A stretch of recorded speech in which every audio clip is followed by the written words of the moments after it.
जो उपासक के जीवन में प्रतिकूलता आती है, यदि वो सही उत्तर दे दिया तो उसकी भूमिका बढ़ जाएगी भक्ति की। सही उत्तर शांत भाव से सह गए।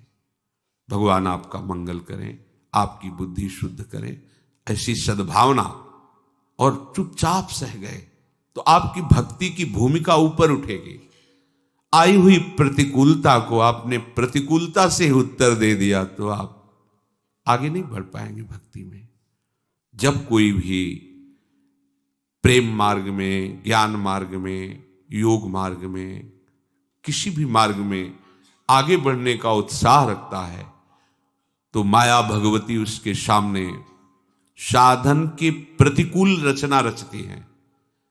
अब उपासक को उसे जीतना होगा, क्योंकि भगवान का आदेश है, मात्रा स्पर्शास्तु कौन्तेय शीतोष्ण सुख दुखदा आगमा पाइनो अनित्यास तास तितिक्षस्व भारत। ये शीत उष्ण का तात्पर्य अनुकूलता और प्रतिकूलता से है। केवल शीत उष्ण लेते हैं तो ये त्वगेंद्री का विषय होता है, किसी एक इंद्री के विषय की बात यहां नहीं है। हमारे हृदय में जो अनुकूलता में अनुकूल परिस्थिति, प्रतिकूलता में प्रतिकूल परिस्थिति आ जाती है, ये सांसारिक हृदय है। उपासक का हृदय ऐसा नहीं होता। वो अनुकूलता में दूसरों को सुख देने की भावना में कभी अहम नहीं करता, और प्रतिकूलता में अपने प्रभु का विधान मानकर सहनशील होकर आगे बढ़ जाता है। तास तितिक्षस्व भारत, इनको सहो। इसीलिए प्रभु देखते हुए भी उस समय आपको देखना चाहते कि आप कितने सहनशील हैं। प्रभु चाहते हैं कि आप सहनशील बनो, आदेश करते तास तितिक्षस्व भारत, आप इनको सहो। सुख दुख समय कृत्वा लाभा लाभो जया जयौ, सुख में दुख में, लाभ में हानि में, जय में पराजय में समान बनो। प्रभु ऐसा चाहते हैं, तो हमारे स्वामी जैसा चाहते हैं, हमें वैसा करना होगा। हमारा उद्देश्य भगवत प्रेम है तो एक शब्द याद कर लो, हमें सहन करना होगा। साधु का, परमार्थ के पथिक का सबसे बड़ा पहला लक्षण है तितिक्षवः। दूसरा कारुणिकाः, करुणा उसके हृदय में भरी रहती है। हृदयम सर्वभूतानाम, समस्त भूतों में अपनापन। जैसे अपने बेटे से हमें प्यार, ऐसे समस्त जगत के प्राणियों से हमें वर्ताव करना है। सब में हमारा प्रभु विराजमान। देखो, आप परमार्थ के पथिक हो, आप भगवत मार्ग के पथिक हो, आप व्यवहारिकी नहीं हो, आप संसारिक नहीं हो।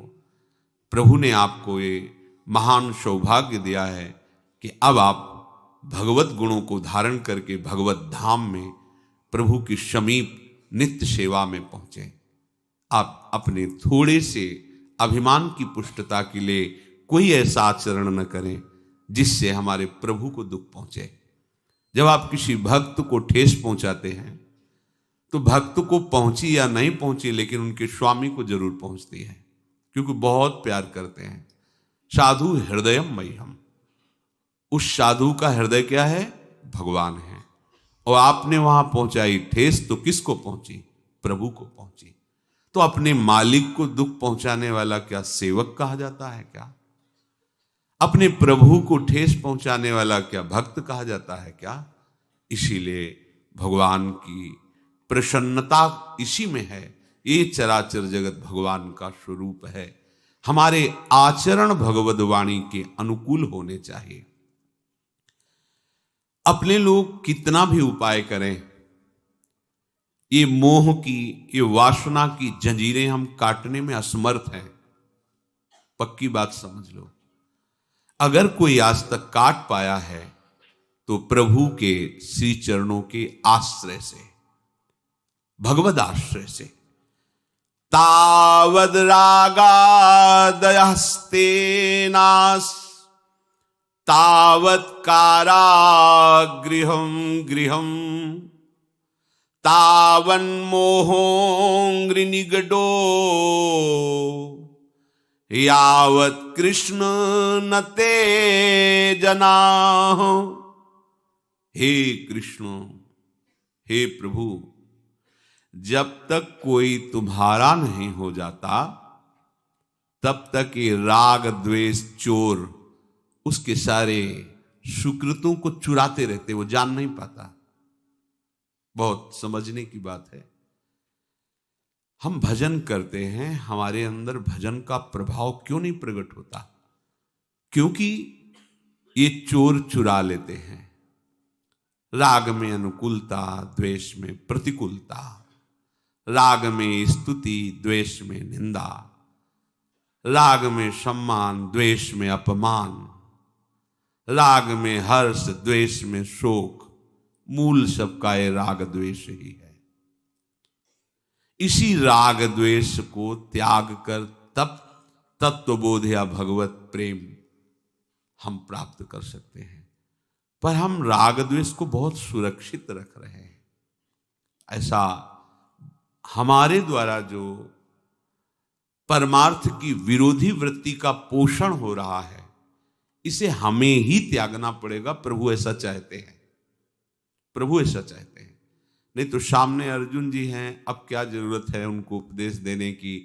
सारे उपदेशों का लक्ष्य तो आप ही हैं। पर प्रभु कह रहे हैं कि मैं ऐसा देखना चाहता हूं कि तुम सहनशील बनो। मैं ऐसा देखना चाहता हूं कि तुम केवल मेरे चिंतन में रत होकर के ही सारी क्रियाएं करो। मैं देखना चाहता हूं कि तुम्हारा मन केवल मेरे में ही लगे। तो हम प्रभु के हैं, उनके बल से हम ऐसी चेष्टा करेंगे प्रभु के प्रतिकूल कोई आचरण ना होने पावे। तो जब तक हे कृष्ण कोई आपका नहीं हो जाता, तब तक ये राग द्वेष चोरों की भांति उसके सुकृत को, उसके तप को ये चुराते रहते हैं। ये मोह की जंजीर तब तक उसको जकड़े रहती है जब तक हे कृष्ण वो आपका नहीं हो जाता है। उसको घर का मोह, परिवार का कैद खाने की तरह जकड़ लेता है। चाहे जितना कष्ट हो पर निकल के नहीं भाग सकते वो, तब तक जब तक आपकी कृपा कोर नहीं हुई। तो मूल बात, भगवत आश्रित होकर भगवत भजन करते हुए हमें राग द्वेष मोह अभिमान इन्हीं को तो मिटाना है। साधना किस बात की हुई? इन्हीं को मिटाने के लिए हो रहा है। अगर आप भगवद आदेश का पालन नहीं करेंगे तो आप रह कहाँ रहे? दुखालय में। परिणाम क्या होगा? दुख। तो फिर हमें जो मनुष्य जन्म मिला सुख प्राप्ति के लिए, वो हम नहीं प्राप्त कर पाए। आप कहोगे हम सुख भोग रहे हैं, तो देव दुर्लभ मनुष्य शरीर से यदि केवल पशु पक्षियों वाले ही सुख भोग रहे हैं तो तुम्हारी महानता क्या हुई? निद्रा, भय, आहार, मैथुन, ये पूरी सृष्टि में है। सब जीव जंतु इसको, और मनुष्य शरीर को दुर्लभ हो, मानुषोदय हो, तो इसकी दुर्लभता क्या है? बड़े भाग मानुष तन पावा, सुर दुर्लभ सदग्रंथन गावा। ये क्या दुर्लभता है? यही दुर्लभता है। इन विकारों को सहते हुए निरंतर भगवत चिंतन करते हुए हम प्रभु के समीप पहुंचे।